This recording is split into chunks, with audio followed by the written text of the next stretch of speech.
વડગામ તાલુકાના કલેડા ગામમાંથી 11 બકરા અને 4 પંખા અને 7 પંખા એક જ રાતમાં ચોરાયા। વડગામ તાલુકાના કલેડા ગામમાંથી 11 બકરા સહિત 7 પંખા અને 14 પંખાના માલ મટીરીયલ એક જ રાતમાં ચોરાયા।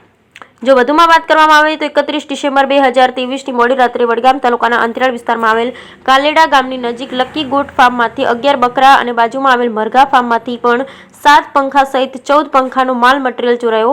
કાલેડા ગામની મુખ્ય કમ્પાઉન્ડમાંથી લકી ગોટ ફાર્મના સીસીટીવી કેમેરાના કેબલ કાપી શેડના તાળા તોડી 11 બકરા અને બાજુમાં આવેલ મરઘા ફાર્મમાંથી 4 પંખા સહિત 14 પંખાનો માલ મટીરીયલ અને એક જ રાત્રે તસ્કરો ચોરી ગુનાને અંજામ આપ્યો। બનાવ અંગે વડગામ તાલુકા પોલીસ સ્ટેશને જાણ કરતા વધુ તપાસ હાથ ધરાઈ। બ્યુરો રિપોર્ટ બરઠા કડી।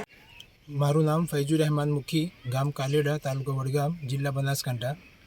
31/12/2023 અને 1/1/2024ની વચ્ચેની રાત્રે 11:30 કલાક પછી મારા ફાર્મ પર બકરાઓની ચોરી થઈ છે।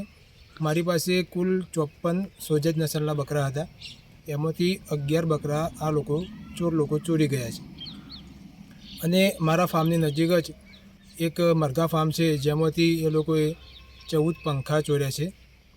અમે એ લોકોએ વડગામ પોલીસ મથકે FIR નોંધાવી દીધી છે અને મને માલિક ઉપર વિશ્વાસ છે કે પોલીસ થકી મને પૂરેપૂરો ન્યાય અપાવશે।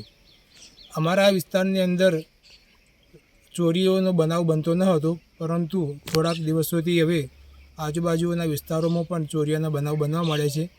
તો આ બાબતે વડગામ પોલીસ, ખેરાલુ પોલીસ અને બીજા કોઈ જે પોલીસ સ્ટેશનની હદો લાગતી હોય એ લોકો બરાબર ગંભીરતાથી આ વાતને ધ્યાને લેશે એવી અપીલ છે મારી।